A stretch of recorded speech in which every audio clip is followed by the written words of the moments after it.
আমার দুবার ফোনে কথা হয়েছিল। তখন তার কাছ থেকে আমি জানতে পারি যে দরবার হলে কিছু বিশৃঙ্খলা হয়েছে, কিন্তু সে কখনোই বলে নাই যে সেখানে কোনো সৈনিকরা বিদ্রোহ করেছে। যে ঘটনাটাকে এ পর্যন্ত সাজানো হয়েছে যে বিদ্রোহ, এটা কখনো বিদ্রোহ ছিল না। এরপরে আমি 2.5 থেকে 3 মাস পরের কথা বলি। আমার সংসার ছিল 34 রাইফেল ব্যাটালিয়নে রংপুরে। সেখানে আমি মালপত্র গুছানোর জন্য গিয়েছিলাম। সেখানে যাওয়ার পর ওখানের জওয়ানরা এত কান্নাকাটি করেছেন, তারা বলছিল যে আজকে যদি আমরা একজনও থাকতাম, সে কখনো ম্যাডামকে এভাবে একা ফেরত আসতে হতো না, বাচ্চারা বাবা ছাড়া হতো না।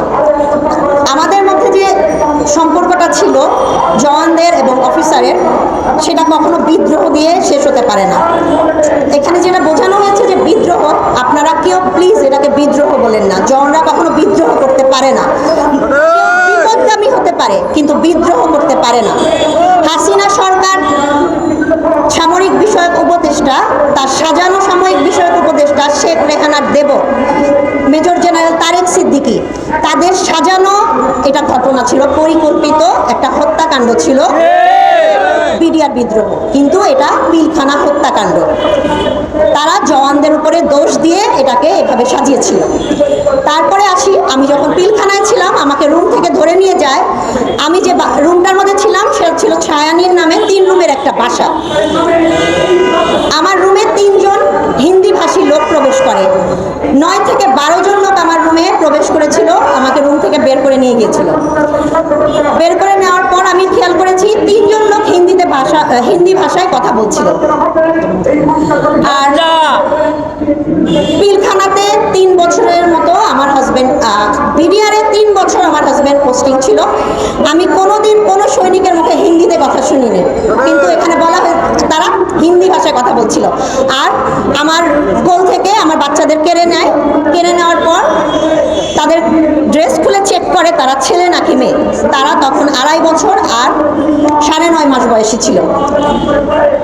চেক করে তাদেরকে বলে যে পাকিস্তানি বাচ্চা একটাকেও বাঁচিয়ে রাখবো না।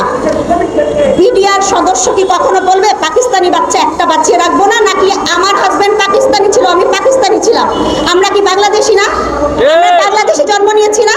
আমার বাবা মা, তানভীরের বাবা মা কি বাংলাদেশি না? তাহলে কেন বলা হয়েছিল যে পাকিস্তানি বাচ্চা বাঁচিয়ে রাখবো না? এই কথাগুলো কার সাজানো, কার কথা?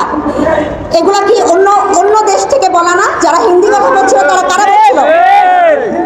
এই কথাগুলো আমি 3 মার্চ 2009 সালে তারেক সিদ্দিকীর মিসেস শাহিন সিদ্দিকীকে বলেছিলাম। ওনাকে বলার পর উনি তখন আমাকে বলেছে এই কথা কোনোভাবে কোনো মিডিয়া কোনো জায়গায় বলা যাবে না। আমি কখনোই থামিনি, আমি বলেছি, আমি মিডিয়াতে বলেছি, সেই কথাগুলো কখনো প্রকাশ করতে দেওয়া হয়নি। আমি আবুল কাহার আকন্দের কাছে স্টেটমেন্ট দিয়েছি। এই কথাগুলোর উপরে আমি কখনো সাইন করতে চেয়েছি, সাইনের কাগজগুলো জমা নেওয়া হয়নি। আমি আর্মি হেডকোয়ার্টারে জমা দিয়েছি, তখন মইনি আহমেদ ছিলেন, কিন্তু এই জিনিসগুলো তারা রাখেননি। আমাকে তারা পরিকল্পিতভাবে তৈরি করে দিয়েছে যে স্টেটমেন্ট, ওখানে সাইন করতে বলেছে, যেটায় হিন্দি ভাষা কথাটা লেখা ছিল না, কিন্তু আমি সেখানে সাইন করিনি। তার কারণে আমাকে এই পর্যন্ত, মানে আজকের দিন পর্যন্ত, একটু আগে এনএসআই এর একজন লোক এসে আমাকে হ্যারাস করেছে। এই ঘটনাগুলো আমার সাথে রিপিটেডলি হয়ে যাচ্ছে। আমার যোগ্য সন্তানকে আইএসএসবি থেকে বাদ করা হয়েছে, এবং আমি কোনো কিছু নিয়ে, কোনো বাহিনীকে নিয়ে ছোট করে কথা বলতে চাচ্ছি না, কিন্তু অনেকের অযোগ্য সন্তান থাকছেন এবং যোগ্য সন্তানদের বাদ দেওয়া হচ্ছে। বরখাস্তকৃত লেফটেন্যান্ট জেনারেল মুজিবের সন্তান এবার 87তম লং কোর্সের অফিসার হয়ে বের হয়েছেন।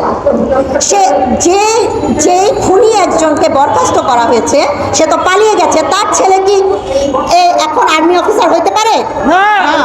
আমাদের এত কমিটমেন্ট দেওয়া হয়েছে, আমি সেগুলোতে আসবো না, কিন্তু আমার সন্তান ক্যাডেট কলেজ থেকে পাশ করার পর সে কি আইএসএসবি থেকে বাদ পড়ার মতো সন্তান হইতে পারে? তাকে প্রথম দিন অনেক অপমান করা হয়েছে, আমি সেখানে গেলাম না। আমি শুধু এতটুকু বলতে চাই, আমার সন্তানকে কেন বাদ করা হয়েছে? কারণ আমি হিন্দি ভাষা এখনো শুনতে পাই। আমি সেপ্টেম্বরে শুনেছি, আমি অক্টোবর মাসে শুনেছি।